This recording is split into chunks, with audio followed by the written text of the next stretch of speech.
దృష్టి సారించిన విషయం మీ అందరికీ తెలిసిందే. దాంట్లో భాగంగా 4000 మెగావాట్లు సంబంధించినటువంటి సోలార్ పవర్లో భాగంగా రైతులకి పెద్ద ఎత్తున సోలార్ పంపులు పెట్టించే దాంట్లో భాగంగా సెల్ఫ్ హెల్ప్ గ్రూప్స్కి రాష్ట్ర ప్రభుత్వం నుంచి 1000 మెగావాట్ల పవర్ని సప్లై చేసేటువంటి సెటప్ చేసుకునేటువంటి ప్లాంట్స్ సంబంధించి ఎనర్జీ డిపార్ట్మెంటు అట్లాగే Panchayati Raj department self help groups సంబంధించి ఒక ఎంఓయూ చేసుకోవటం కూడా జరిగింది.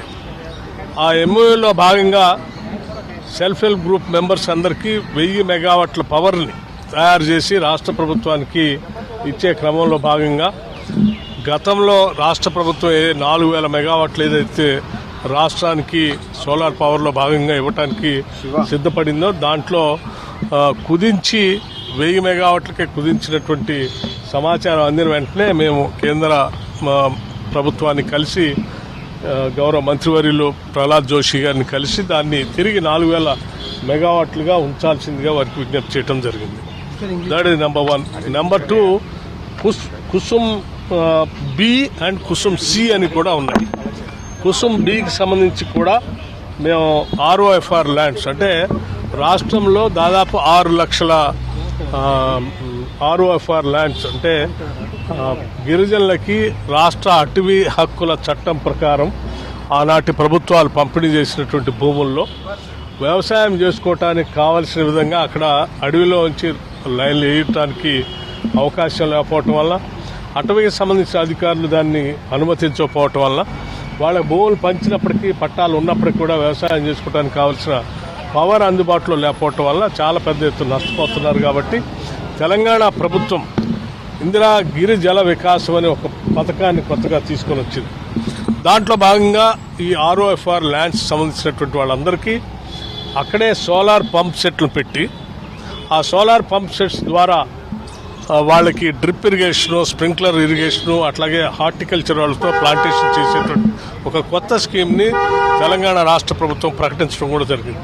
దాంట్లో భాగంగా కుసుమ్ బి కూడా పెద్ద ఎత్తున ఈ దేశంలో మిగతా రాష్ట్రాలకి ఏ రకంగా అయితే సబ్సిడీతో కొంత పాటిస్తూ ఉన్నారో ఆ స్కీమ్ను కూడా రాష్ట్ర ప్రభుత్వానికి పెద్ద ఎత్తున అందివ్వాలని వారిని కోరటం జరిగింది. అట్లాగే కుసుమ్ సికి సంబంధించి కూడా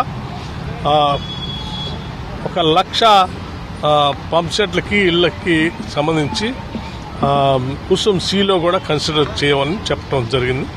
దాంట్లో భాగంగా ఇప్పటికే తెలంగాణ రాష్ట్ర ప్రభుత్వం కొన్ని విలేజ్ని సంపూర్ణంగా సోలరైజేషన్ చేసేటువంటి కార్యక్రమాన్ని కొన్ని 2 మండలాలని పైలట్ ప్రాజెక్ట్ కింద సోలరైజేషన్ చేసే కార్యక్రమాన్ని కూడా టేకప్ చేసామని వారి దృష్టికి తీసుకొచ్చాం. వారు కూడా ఒక మోడల్గా పైలట్ ప్రాజెక్ట్ కిందగా చేస్తున్నటువంటి కార్యక్రమాన్ని వారు కూడా అభినందించారు.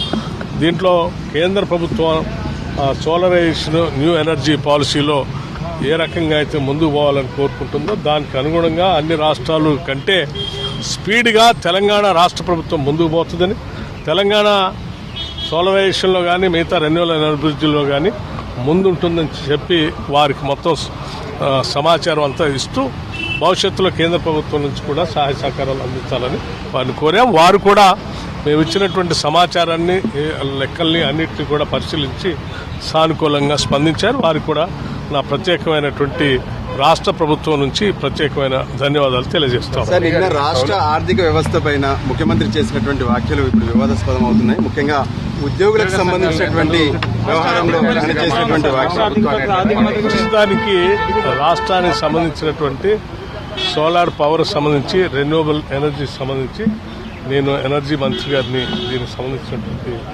ప్రహ్లాద్ జోషి గారిని కలిసి రాష్ట్రానికి దీని ద్వారా ఏ రకమైనటువంటి లబ్ధి పొందడానికి అవకాశాలు ఉన్నాయో వాటన్నిటి వారి దృష్టి తీసుకుని వచ్చి ఆ రాష్ట్ర ప్రయోజనాల కోసం నా ప్రయత్నంతో చేస్తున్నారు. ఆర్థిక సంబంధమైనటువంటి అంశాలన్నీ తప్పనిసరిగా దానికి సంబంధించి నేను రేపు హైదరాబాద్ వెళ్ళిన తర్వాత వారితో సంపూర్ణంగా మీడియాతో కూర్చొని మాట్లాడతాను.